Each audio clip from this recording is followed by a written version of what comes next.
My friend is obviously Chinese. I see you've noticed the ears. They're actually easy to explain. Perhaps the unfortunate accident I had as a child. The unfortunate accident he had as a child. He caught his head in a mechanical rice picker. Hello everyone, I'm Johnny Johnson, and today we're taking a look at the city on the edge of forever. Another brilliant classic Trek episode, one that features time travel and a moral dilemma of the highest stakes. So let's take a look. City on the Edge of Forever is a highly acclaimed episode written by Harlan Ellison, known for his prolific work in new wave speculative fiction, a kind of social and psychological sci-fi, which fits perfect into Star Trek and this particular episode. The episode is one of the great time travel episodes in Trek, but it's less of a spectacle than most. There are no grand moments in history or clashes with fascist troops, or even a great look at the dichotomy between the past and present. Kirk, Spock, and McCoy do travel to the year 1930 in America, but the episode is less critical of this time, with the dilemma being far more personal in a way that may catch you off guard. The episode begins with the Enterprise orbiting a planet emitting a sort of time distortion wave, threatening the safety of the ship. During one of these time waves, Sulu is severely wounded. Not again. And McCoy comes to the bridge to treat him. After treating him, another time wave rocks the ship, and McCoy accidentally injects himself with the dangerous drug he was using to treat Sulu, called cordrazine. Apparently, he injects himself with 100 times the normal dose. Health and safety are going to be all over whoever manufactured these hyposprays. The injection causes McCoy to go into what might resemble a methamphetamine-induced psychosis. Though, and this might be a very Canadian reference, but he really reminds me of Jim Leahy during a few moments in the episode. You hear that? What were you saying? Anyway, in his psychosis, he manages to chop his way into control of a transporter and beams himself down to the planet. The crew pursue him. Here it is discovered exists a time portal, which really is a sentient being of unknown origin that calls itself the Guardian of Forever. The crew establish a dialogue with the being, which has the power to transport anyone to any place in time. During the conversation, Bones, still in a state of madness, runs through the portal on his own, and it's discovered he has completely altered time outside of the planet. The Enterprise is gone, and the away team is stranded. Spock and Kirk decide to pursue McCoy, but the portal is imprecise. However, Spock approximates he can jump Kirk and himself within a few weeks before a time when McCoy ended up. When they arrive on Earth, Spock theorizes that such time travel may act like a river with a current, and if so, McCoy should end up near to them in both time and proximity. It's at least an attempt to explain time travel positioning, something many time travel writers often gloss over. It is interesting that time travelers rarely end up in the middle of an ocean, for example. Our typical expectations of such an episode will be the social exploration of 20th century Earth, with a comparison to Starfleet values. But this is not the case.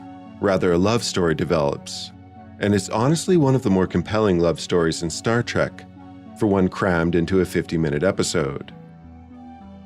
Spock and Kirk, lost in this time, take refuge in a basement belonging to a social worker, one that Kirk immediately charms, and in such a way that you brace yourself for a corny romance.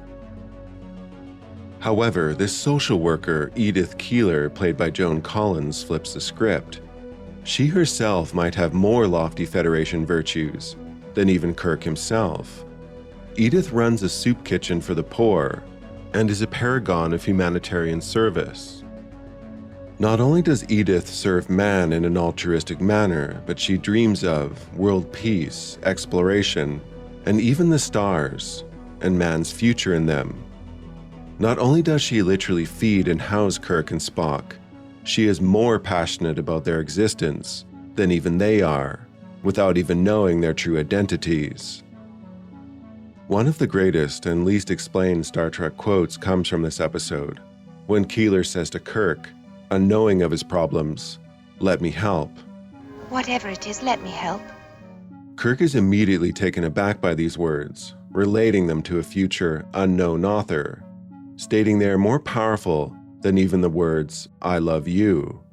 And in the Star Trek world, "let me help" is really the guiding principle of the Federation and Starfleet, put simply and beautifully.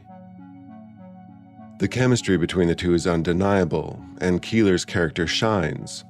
For Kirk and Spock, it's easy to be idealistic in a future with little wants, but Keeler upholds all their values during America's Great Depression. The weight of the dilemma of resetting the timeline greatly compounds in the second half of the episode.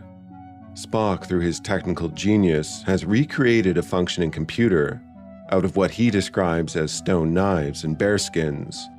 I always love such props, and this one doesn't disappoint. I am endeavoring, ma'am, to construct a mnemonic memory circuit using stone knives and bearskins. Using this computer, Spock determines that the timeline will be greatly disrupted based on the very fate of Kirk's newfound love. It is ultimately discovered that when McCoy originally entered the gate, he at some point saved the life of Edith, who is destined to die. Edith would later become the head of a peace movement that would influence America not to enter, or at least delay entering World War II. This allowed Nazi Germany time to develop the first atomic bomb, which it used to defeat the Allies and eventually win World War II. This obviously is, as usual, a very American-centric view of world events. Not that America wasn't a massive player in the war. It is impossible to say that the Nazis would have conquered Britain and the Soviet Union. It's just as likely the Soviets would have eventually won the war and made much of Western Europe into a Soviet empire. But who knows? But that is, of course, beside the point. The real focus of the episode is one of the hardest decisions Kirk has had to make in his career and life. To let a woman he loves, a beautiful, caring woman, die, and to trust the theory this would reset the timeline. Significant spoiler alert, Kirk not only has to let her die, he effectively had to actively prevent McCoy from saving her, making the climactic event all the more brutal. On return of the three, to the rest of the away team, it appears they've only been gone for a moment. But for them, and certainly Kirk, it was a profound time in his life. He can only bring himself to respond to his crew with these simple words. Let's get the hell out of here.